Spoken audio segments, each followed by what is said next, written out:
Hi, my name is Anthony and today I'm going to show you how to get a great acoustic tone if your room sounds like shit. Let's get into it.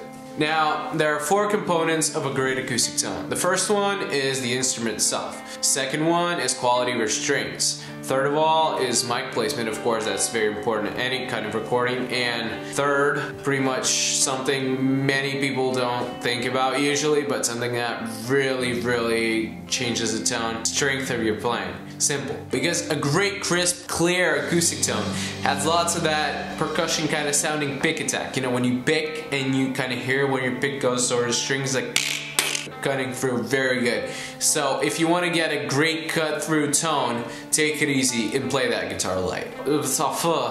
Well, let's start with some basics here. Obviously, the closer the mic is to the instrument of any sort, less room sound is gonna pick up. You know, because it's picking up more of the instrument sound, less of the room. So, we're not in a professional studio. And our rooms weren't designed to be recorded. They were designed to live in.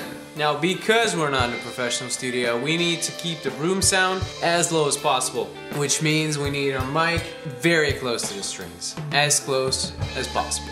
Now, in order not to damage the mic and to keep some of that high frequency in tone, we're gonna put the mic in the area of the 12th and 15th frets, somewhere around here, my non-guitar playing friends. Here, between these 2 dots and this 1 dot. That's your sweet spot. Or maybe somewhere even further. That's pretty good. So, if we do it like that, we have our mic right against the fretboard. So, because we want to get a little more sound, we're gonna angle it, turn it to look more at the sound hole. Here, I don't know the proper word for it, but I call it a sound hole. I'm not a native English speaker, don't judge me. Sound port, that's what the plastic thing is called. Now we have the mic position properly positioned and we start tracking. However, never forget that this mic placement might not be perfect for every guitar player. So if you set it and you think, I need a little more high frequency, change the position a little bit. You have to adjust it to your liking. It's not about just one rule. This is somewhere to start with. If your room sounds like shit, which I think it does, because I don't think you're watching this tutorial if you're a pro. Just keep the mic close, and not to damage the mic, just keep it against the fretboard, and to get some more sound, just angle it towards the sound hole. That's pretty much it. We start tracking, and don't forget to play as light as possible. Damn, I might have tuned again. Now, I'll be using the Blue Spark microphone over here, and it's probably the best home recording mic you could ever find out there. It's 200 bucks, you know, like as cheap as this quality products get. If you're having trouble finding a good condenser, just go to Guitar Center, pick this one up, and it will actually solve many of your problems. Feel free to use absolutely any condenser mic. No, wait, oh, zoomy.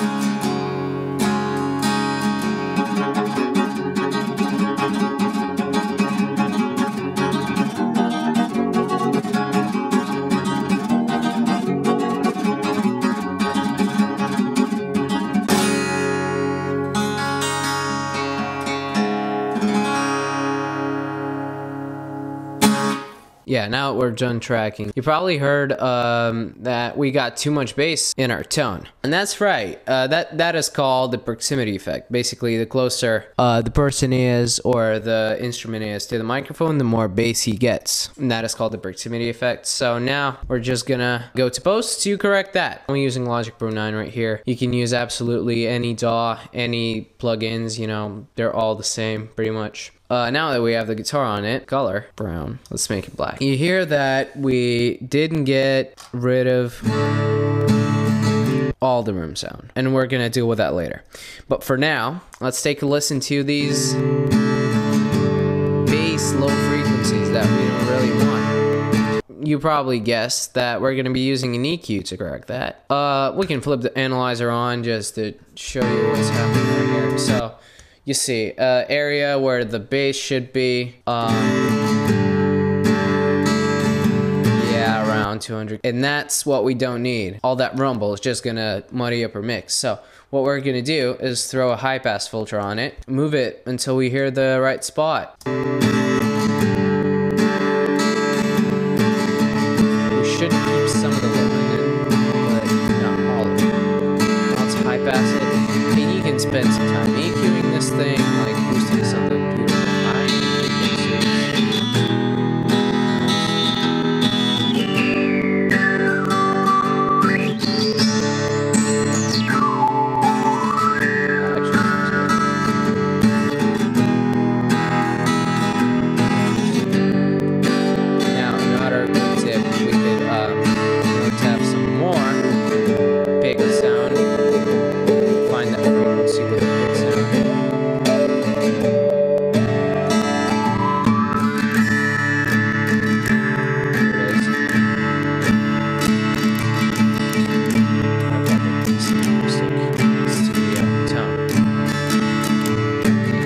Some 5-second EQing, really basic stuff here. We got ourselves a pretty much clean, no room acoustic sound, but we still have some of that room. So what we're gonna do now is throw on some reverb to mask that.